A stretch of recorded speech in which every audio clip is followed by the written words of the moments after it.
Two very interesting conversations for you here today in this session in the Financial Freedom Track presented by CT, which we are grateful for. What a lot of people don't really think about in today's world is that everybody wants dollars around the world. Dollars are, for now, the most important money, and at the end of the day, if you think about the hierarchy of money, dollars are at their very top. And most people around the world don't have access to a good, strong fiat currency. A lot of people in countries that have collapsing currencies want dollars. As you've heard, some of them also want Bitcoin, but as we all know, Bitcoin is a volatile asset. It goes up and down in dollar terms all the time. So some of them also just want dollars, or they just want dollars. Americans have the privilege of having dollars, so why shouldn't Lebanese or Nigerians or Argentines have the privilege of having dollars? Technology has made that possible. The banking system had like a control over who got dollars and who didn't get dollars. So your nationality would prevent you from doing that. Today, I've talked to people who use stablecoins in everywhere from Palestine to Ukraine to Argentina to China. And guess what? Now they get to use dollars too, which is kind of only fair. So it's kind of interesting that we have this phenomenon of like rising use of dollar assets around the world outside of the control of the US banking system. So to talk about that, and especially the incredible explosion of growth in that area in emerging markets, we have three fantastic speakers. We have Paulo, who's the CTO of Tether, which is the most widely used stablecoin in the world. We have Iri from Helicarrier in Nigeria. She has a lot of experience running an exchange where, in a country of more than 200 people, where the most dominant cryptocurrency is actually Tether, is a stablecoin. And my friend Alejandro Machado, who has done a lot of work at the intersection of Bitcoin, cryptocurrency, and humanitarianism over the last 5-6 years, and now works at BitRefill and has personally seen the power of stablecoins as someone who is originally from Venezuela. So it's my honor to have them join you, and welcome. Thank you very much.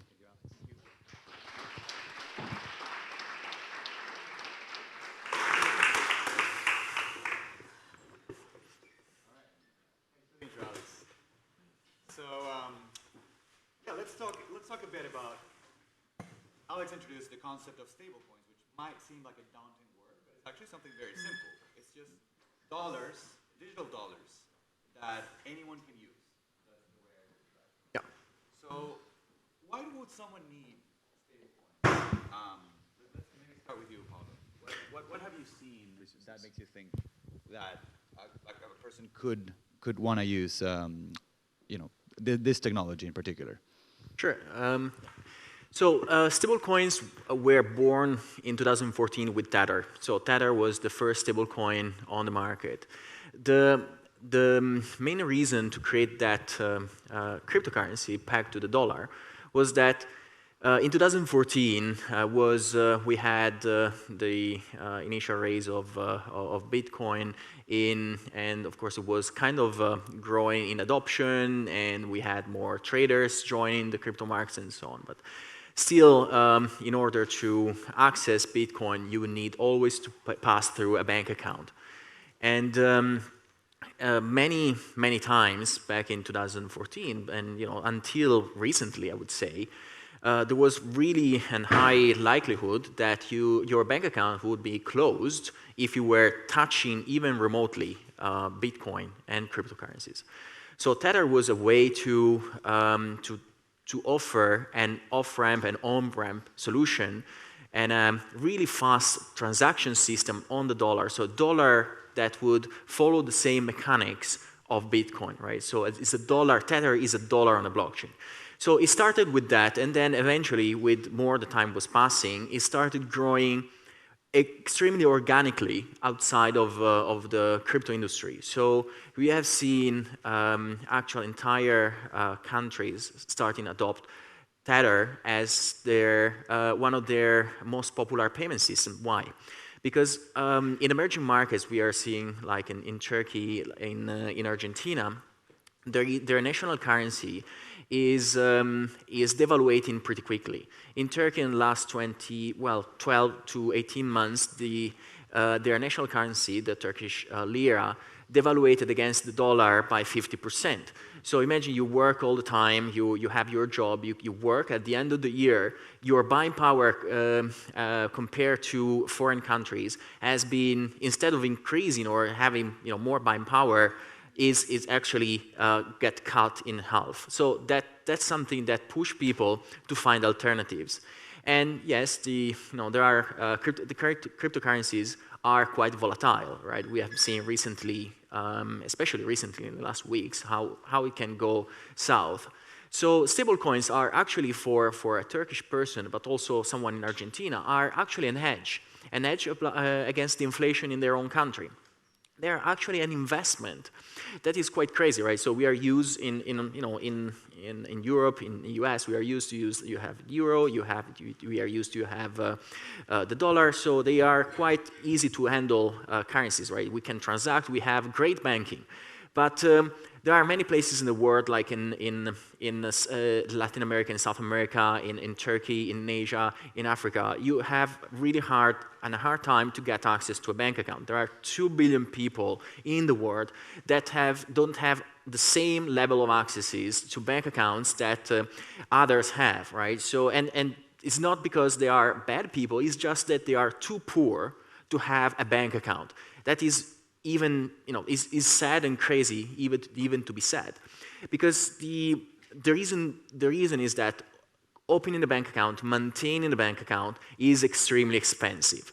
Because the banks have a core banking system, have an infrastructure that is most of the time outdated, is built on COBOL, that is a programming language of 30 years ago, or is built on infrastructures that are extremely bureaucratic, slow. They need a lot of rubber and bands to be kept alive because they didn't renew themselves over the last 30, 40 years. And because they didn't have to renew themselves, right? There was no Bitcoin, right? No, in 2008, something changed and Bitcoin came. And now there are and blockchain came. And now these are all these new projects that trying to eat a piece of the pie of the banking system. And stablecoins are one of those things. They can allow people to have a wallet on their phone and have their own small savings account in a digital form. And they can do small investments, they can do payments in a currency that is quite strong, right? The US dollar is the most protected currency in the world, is the most ubiquitous currency in the world. So that's why stable coins matter, right? So of course, stable coins like Tether are no Bitcoin. There is nothing like Bitcoin. I just want to make sure that this message is passing to you.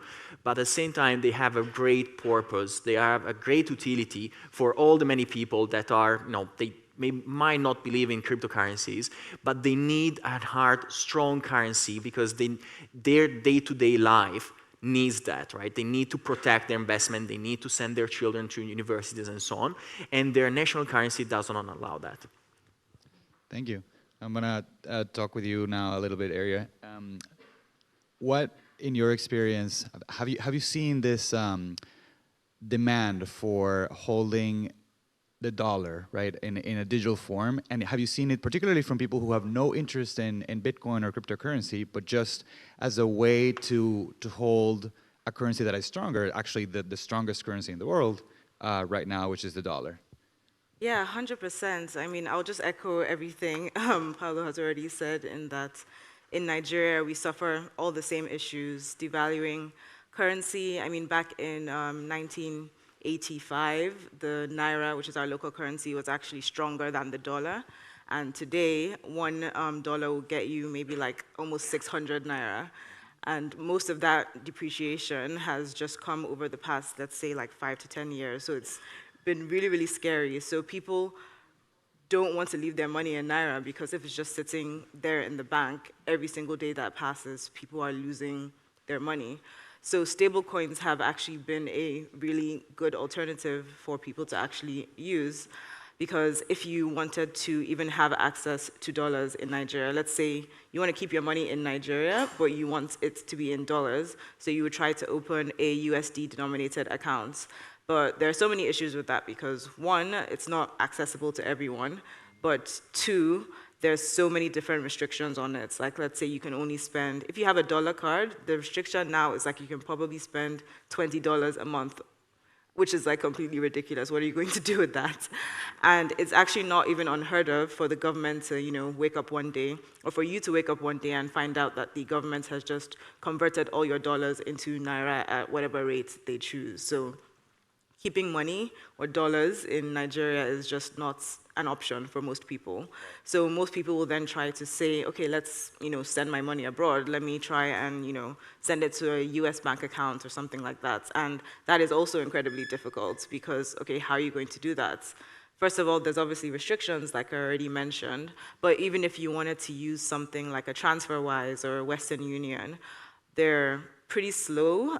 The rates they give you are also going to be not that efficient, and they don't even always work. Like in some, I think TransferWise doesn't even really work with Nigeria anymore, so you don't really have any other options. And so people are now turning to stablecoins because this is a way for them to access dollars without having to go through the traditional system that doesn't really allow them to do that. So most people who, like you said, aren't even really that interested in Bitcoin or cryptocurrency in general, are very interested in stablecoins as a way to just, have their money outside of the Nigerian financial system. Yeah. So yeah, we see a lot of that. Yeah, no, I get it. As a Venezuelan, it's very difficult to trust the institutions of my country to keep my money safe and to keep, even, my personal safety. The lack of institutions is a big problem, right? And so when I hold, like, if I'm lucky enough to hold a dollar account in the US, right? Most people don't have this privilege. If they're from Venezuela or from Argentina or from Nigeria, I am going to need to trust the bank that is holding my money, right? So with stablecoins, how does this trust model work? Like, what do I need to trust when I am using a particular stablecoin? Because there's more than one. Even though they all, like 99% of the stablecoin volume in the world is tracking the US dollar. They're trying to be pegged to the US dollar because that's the currency with the most demand. But not all stablecoins are created equal, right? So can you tell me a bit about what you have observed at helicarrier companies about this demand for different stablecoins, and why do you think there's demand for one or the other?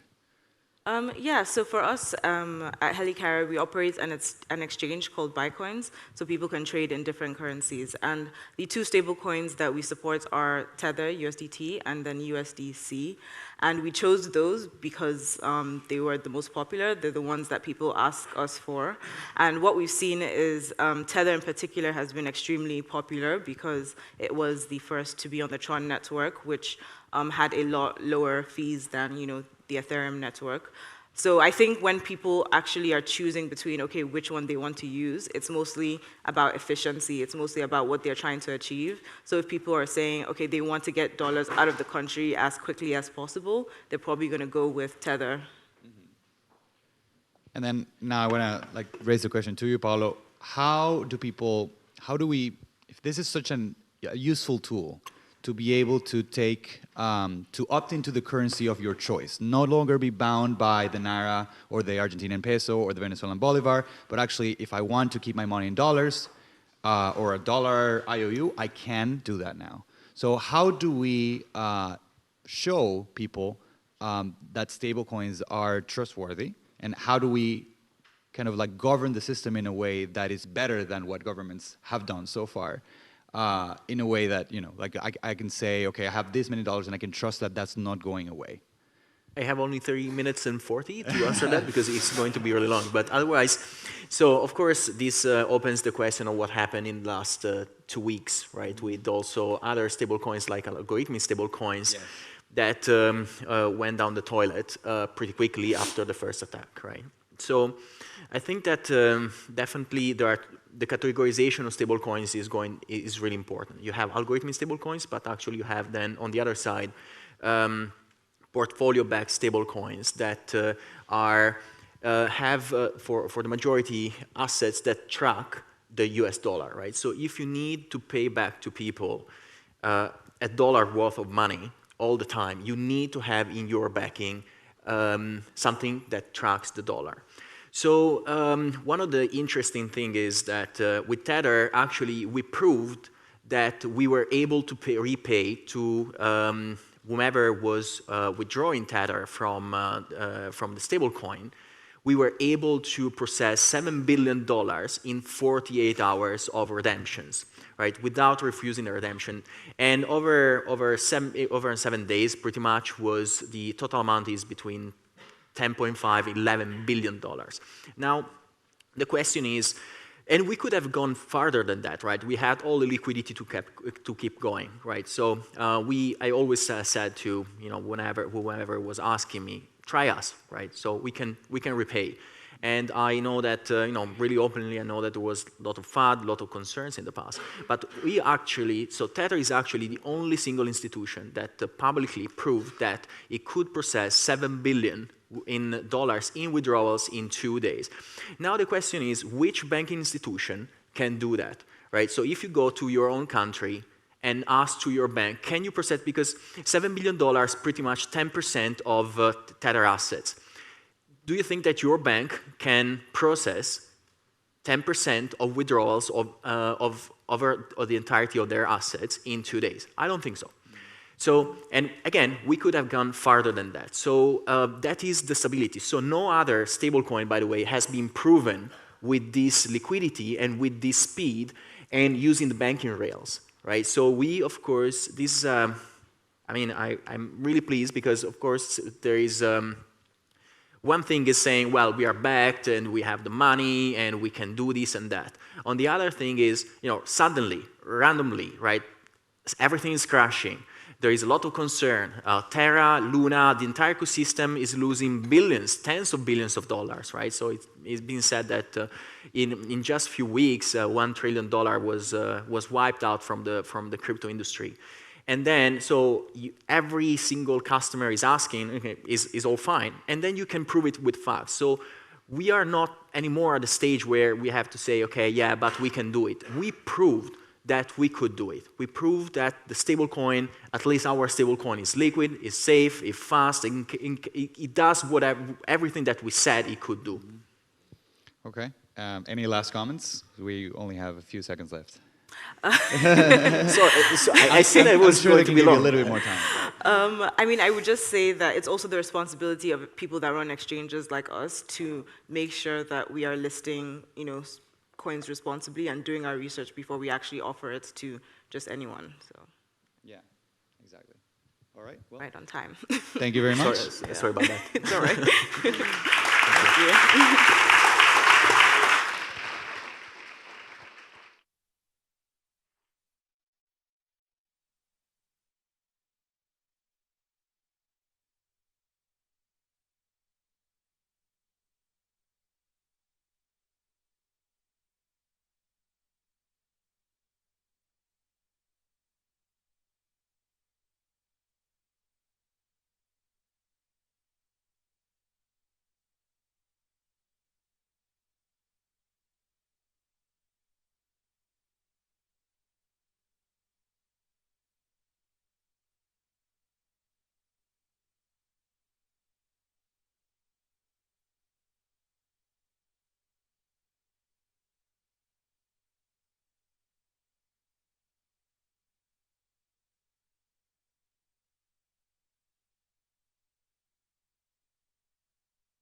know what he can see?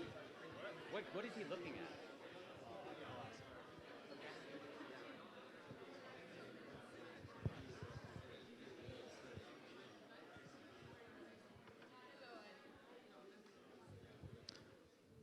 Check, check. Hi, everyone. Thank you so much for being here.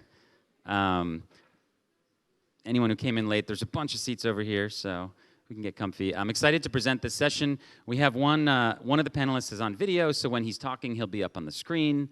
There is a big tension in, let's say, the Bitcoin community over the idea of a grassroots movement that's pushed up from the bottom by people versus, let's say, imposing this on top of people from above. And I thought that this would be an interesting group to discuss this tension with. We have people here who use Bitcoin as a democratic tool of activism, and we also have someone who lives in a country where Bitcoin was imposed on him against his will. So I think this is going to be great. Thank you, Anita, for doing this for us. We've got 25 minutes, and we're going to get going. Thank you. And I wanted to thank Leonid, who's coming in by video. Leonid is one of the people who works most closely with Alexei Navalny in Russia and is one of the most prominent opposition figures in Russia. Very brave guy. We're honored to have him as well as the other speakers here. So take it away, Anita. Thank you. Thank you, Alex. Yeah, thank you everyone for coming to our very interesting discussion, I would say. It's called, Is Bitcoin Compatible with Democracy? And I'm starting with a short introduction of our panelists. Farida Naborema is a Togolese human rights activist and writer who has fought for democracy in Togo since she was a teenager, and she founded the Forum Must Go movement. Jaroslav Lichachevsky is a tech entrepreneur and member of the Belarusian diaspora. He's a co-founder of the Belarus Solidarity Foundation, which has been building a parallel digital state and economy to get rid of President Lukashenko. Then on screen, I hope we then have Leonid Volkov. He was just introduced by Alex Gladstein. And Nelson Roda, Salvadoran investigative journalist who has been covering the use of Bitcoin in El Salvador for the independent newspaper El Faro. Welcome. I'd like to start this discussion with the term democracy, which appeared first in Greek city-states, meaning rule of the people, in contrast to aristocracy, meaning rule of an elite. For me, and I think Bitcoin's philosophy is to be money from the people for the people, where consensus about changes is needed from all participants in the network, and it works without the need of intermediaries, which we could see as an elite. So, to start this discussion, please tell us what your personal experience in your life or in your country has been with Bitcoin and cryptocurrency so far in fighting for justice and human rights. Thank you, Anita. Thank you for having me. The reality of my country, Togo, is that we have been ruled by the same government since 1967, making us the oldest military regime in Africa, 55 years with the same family. And interestingly, our struggle for resistance in Togo started literally in 1962 when the Togolese government passed a bill, the parliament in December 1962, to create the Togolese independent currency, because as other 14 French colonial countries, we used the colonial currency. A month after that, President Olympio, who initiated the bill, was assassinated by former members of the French colonial army, who ended up ruling Togo for many decades. As a result, living in Togo, money has been at the center of our struggle for change, because literally us falling under dictatorship came from our decision to want to become monetarily independent from the colonial system. And under a dictatorial government, having a currency that is controlled by the state limits you in tremendous ways in terms of what you can do. You have activists' accounts being frozen. We currently have activists in Togo, and even regular citizens who were arrested and have spent years in prison and have been tortured simply because they donated money to citizens' movements or simply because they hosted people who came in town to protest against the government. So it came to a point where we needed an alternative in terms of finding the ways to raise resources without government scrutiny and ensuring the safety of those who want to support our struggle as activists. And this has led us to creating a program which aims at educating activists and journalists on alternative ways of raising funds using Bitcoin, which provides more anonymity and kind of like shoulders away from government control. Togo and the other 14 countries in the French colonial system all have to follow the same monetary policies that were created by the colonial institution. And in that specific sector, laws have been passed literally banning citizens from owning foreign currency.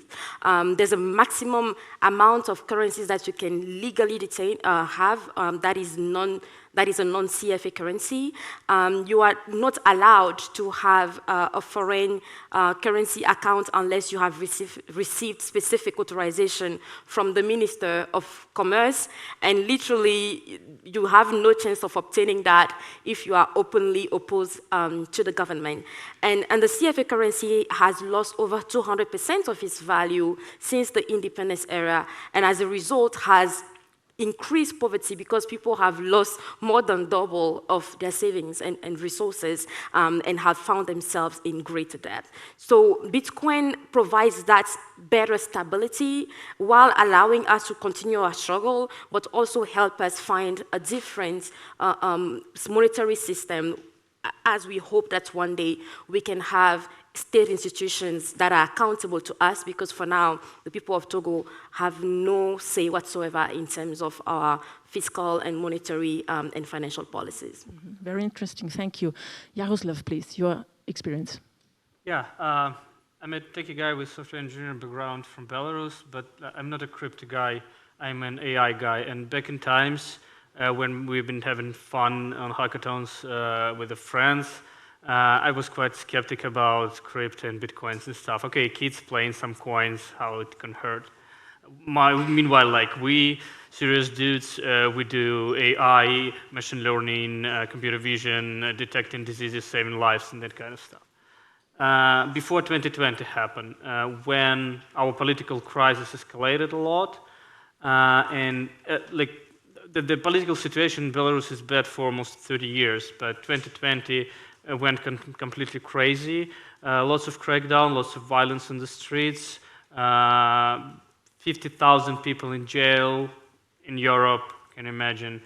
And a huge need of support in civil society and activists inside of the country. And we suddenly realized that the traditional financial system is 100% tracked and owned by regime. All of the transactions, all of the assets, all of the accounts, everything.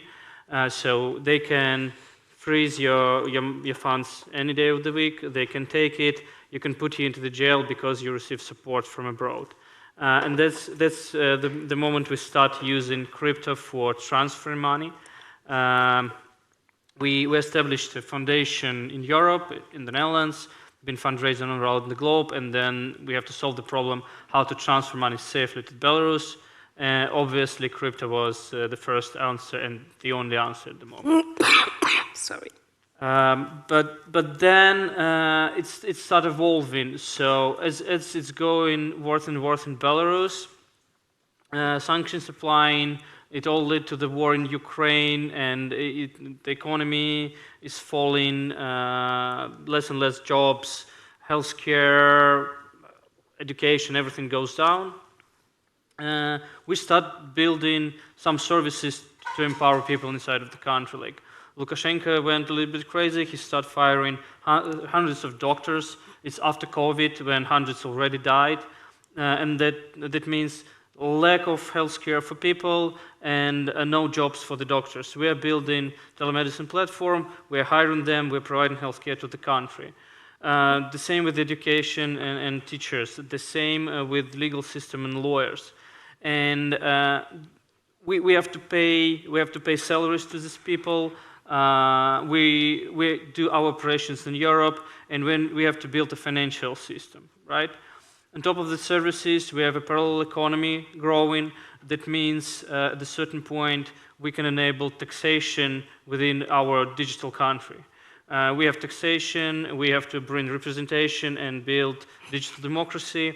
And for all of this, we need our own independent, secure financial system. And that's where we can't rely on traditional banks, we can't rely on existing financial system, we have to build our own, and that's where crypto is golden for us and where it's bring new dimension of freedom. Okay, super. Leonid Volkov, you're the chief of staff for Alexei Navalny, the Russian opposition leader who was sentenced to 9 years in prison in March. Can you tell us from your experience how Bitcoin and cryptocurrency has helped you, or how is it supporting democracy? Well, first of all, I have to notice that my point of view is just point of view of an user. So we didn't build a lot of theory about it. We just have a lot of practice. Our movement, the Anti-Corruption Foundation, has always been run on crowdfunding. We always relied on crowdfunding since the very inception of the Anti-Corruption Foundation back in 2011. In 2013, we crowdfunded Alexei Navalny's mayoral campaign. And in 2016, when he decided he will run for president, we just started also a Bitcoin wallet as one of the means of crowdfunding, as one of the means for support for our movement. This Bitcoin wallet is still active. So we use actually like the same public wallet we launched in 2016. So for 6 years now, its turnaround altogether was 675 Bitcoins over the 6 years. Unfortunately, most of them in the times when the exchange rate was much smaller than now. So we used it only very transactional. So the idea was like to have a spare channel of crowdfunding, because otherwise, normally people would donate using like, well, regular bank accounts, regular debit cards inside the country, which is of course very vulnerable to the authorities. Of course, it was very clear for us that authorities at any moment of time can just switch it off.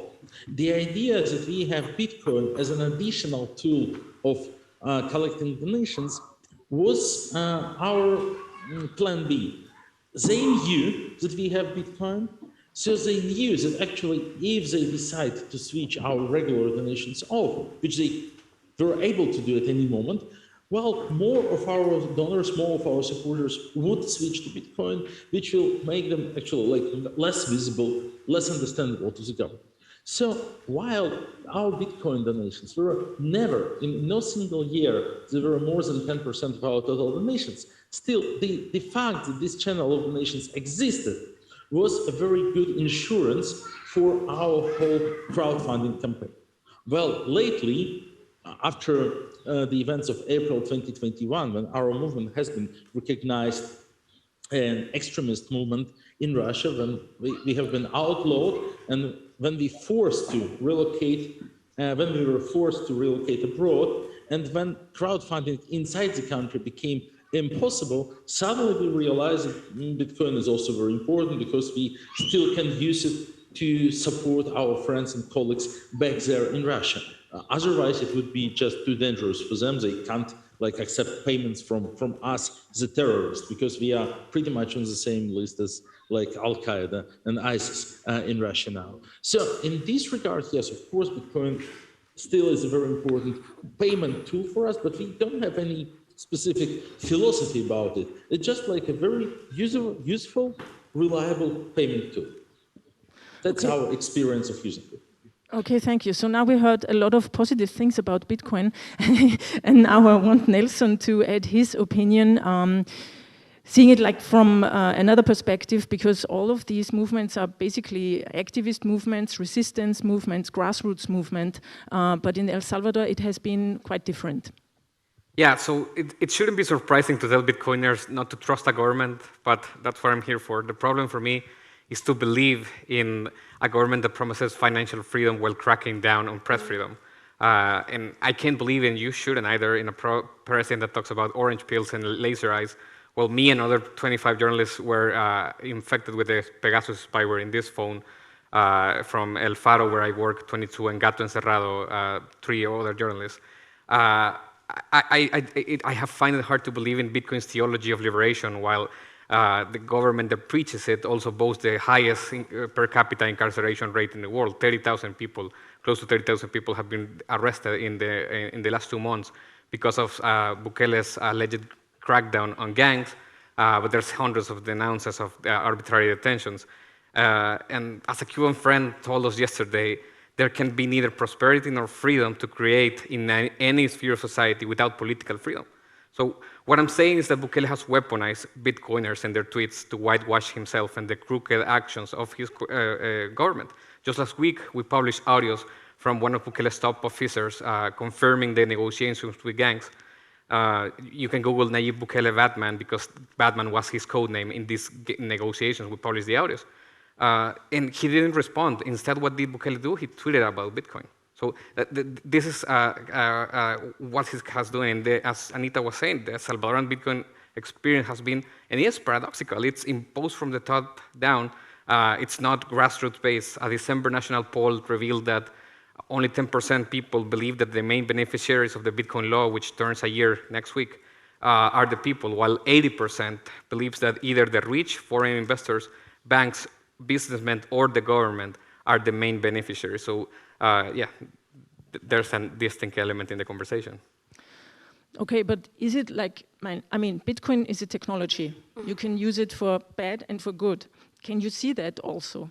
Of course, I think as payment rail as a payment rail, it has possibilities. What I'm saying is that it's not being used like that in El Salvador. When people like to say El Salvador adopted Bitcoin as legal tender, did we really? Like, because it's not accepted. Go in El Salvador and go into the streets and ask businesses, not Starbucks or Pizza Hut or whatever. Go to the streets and see if people are taking it, because they are not taking it. We're talking about a highly popular president. Authoritarian regimes can be popular too. Two things can be true. So highly popular president, 80% rates of approval. And Bitcoin was his first unpopular movement. The first broad protests in the streets against Bukele were on September 15, a week later after the Bitcoin, because the main thing that people got from the Bitcoin law is its volatility. So people were afraid that we are on the dollar since 2001. We are a dollarized country. So people were afraid with Bitcoin that they would lose money, they would lose their value of their money overnight, because Bitcoin's the price tends to go up and down. So that is my point. But isn't it also a lack of education that's the problem, what the problem is? I think there's a different conversation in whether you believe Bitcoin will be sustainable at the long term, which is also a question. I mean, I'm sure a lot of people think that. I think that's a question to raise. And certainly there's an education element. The government hasn't given education. The Chivo wallet is essentially, the national wallet is essentially a surveillance tool, as I see it, because it's centralized. It's not a decentralized wallet, so the government can actually see every transaction that you do, which is kind of antithetical to Bitcoin. Also, dismantling democracy. In El Salvador, there's no separation of powers, no rule of law. President changed the constitutional court, and then constitutional court changed what the constitution says to allow Bukele to go for re-election in 2024. This is our all. I don't believe in a tool for financial freedom if that's the only freedom that we're going to have. Do you want to say? Yes. Thank you. He makes a great point in terms of highlighting how authoritarian governments are really good with hijacking popular campaigns and initiatives in order to portray themselves as being progressive. Like you have experienced similar things in other sectors where you will have an authoritarian government trying to change the constitution because their ultimate goal is to run for another term, but while giving the impression that they actually changed the constitution because they want to promote women's rights. Now, you protesting against that constitutional change is going to appear as you being against women's rights, but when their real agenda is something other than that. The same for Bitcoin. At the end of the day, Bitcoin is like religion. It is something that people adopt and adapt to their lives to improve their financial situations and to have access to financial systems that they initially have been excluded out of.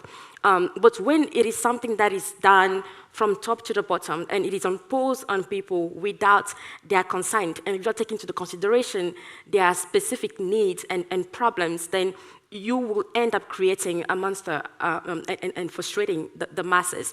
And it defeats the whole purpose of Bitcoin. The idea of Bitcoin is to have people use it as a currency without the control of institutions, existing institutions. And now when you have governments that do not represent the people, cannot be held accountable because they are not democratic, that are using Bitcoin to promote a narrative, when in turn they are still abusing civic rights, preventing citizens from having a say in the way they manage the state funding, Bitcoin will not solve that problem. Bitcoin remains a tool to help those who are fighting against people who are trying to oppress the masses at the end of the day. So for me, this El Salvadoran approach wouldn't be ideal, especially for countries that are ruled by authoritarian governments, because there is no trust that exists between the masses and the government. And when the people do not trust the government, they can bring them gold, they will still be doubtful to use it, and they will have resentments because they still have struggles. And before you think about a saving in Bitcoin or putting your money in Bitcoin, you should afford 2 meals a day or 3 meals a day, which may not be the reality of countless of young people and in these situations who are living in very extreme poverty. Mm-hmm. Jaroslav, I think you have been discussing with Nelson a little bit today. Do you want to add something? Yes, I do. Nelson making a great point, but what I have to say that any system or any technology can be used by authoritarian countries or dictators only if it's isolated from the rest of the world. Let's take internet. It works perfectly for Chinese government because they managed to isolate it from the rest of the world. For Belarusian dictator or for Russian dictator, internet is a disaster, because it allows to get free information from different sources. Of course, they're trying to abuse it and they're trying to build their own propaganda, but unless it's the closed environment, it's killing them, not helping them. The same here is with Bitcoin. Bitcoin is not isolated from the rest of the world. It opens an economy, global economy for you. It enables lots of stuff and lots of processes for you. So they're just letting a gene out of the bottle. And you have to say your wishes to this gene. Do you want to answer? I mean, sure, I think it's just, for me, the benefits of Bitcoin are still pretty much theoretical in El Salvador and not actually translated to reality. It's been a year from the Bitcoin law, which was announced by Mr. Jack Mallers in a conference in Miami last year. And so what was promised to us was development, tourism, and a reduction of fees of remittances. Remittances are amount to like 20% of El Salvador's GDP because we're 6 million people and 3 million live abroad, so 9 million. And the reality is that people are not catching up because the government launched a national wallet, it flopped.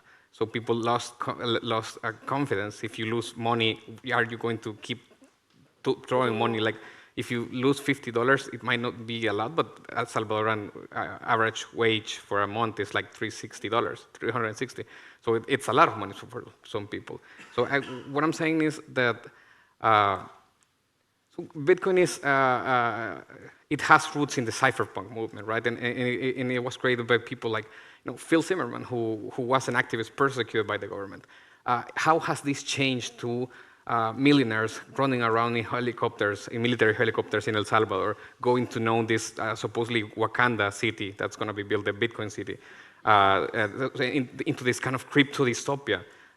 So that doesn't make sense for me. I was last week in the house of a fisherman in this a township called El Condadillo in La Unión, and it's a really beautiful house in the outskirts and in the countryside, and he's really he's being displaced, and the community is being displaced to build an airport that's going to support the Bitcoin city. And so for him, Bitcoin is not, practically, it can have benefits in the future, but for these persons in El Condadillo, it's their township being erased. Leonid Volkov, are you still around? Yeah, I just got a minute maybe, then I have to run. I'm sorry. So, but we ran out of time, but 1 minute, please. So I just want to say that this testimony from El Salvador is actually very insightful. I never.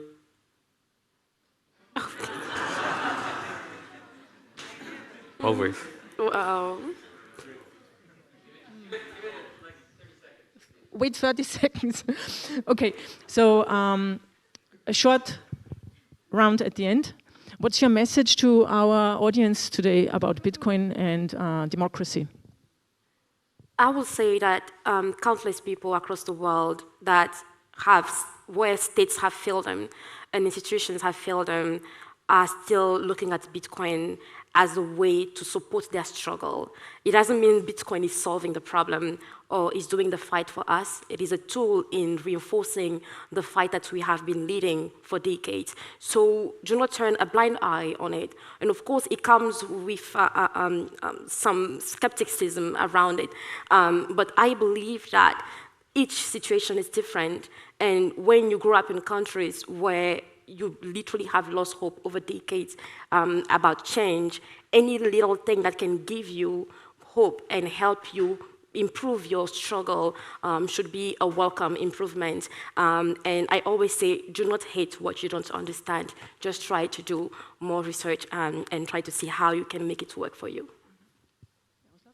Yes, Anita, I would like to refer to what you started with about the democracy itself. So, democracy is where power grows from people.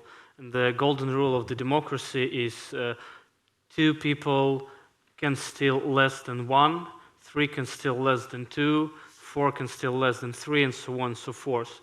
So when we are dealing with a traditional financial system, you can bribe just a couple of corrupted bankiers and do wash whatever money you want. With a Bitcoin, when it's controlled by all of the network and it's controlled by all of the people, all of the citizens included there, that's some kind of financial democracy probably we're seeking for. So yeah, I'm a tech guy. I'm fancy of the technologies, and I will encourage all of you to try it because it could be really useful. It could be scary. It could go the wrong way, but if we do everything right, it will serve us very good. So if you believe in Bitcoin, you can cheer on the president and on the government giving Salvadorans this tool for financial freedom and still call on to him to respect democracy, rule of law, separation of powers, freedom press, and all of the other freedoms that human beings need. Thank you.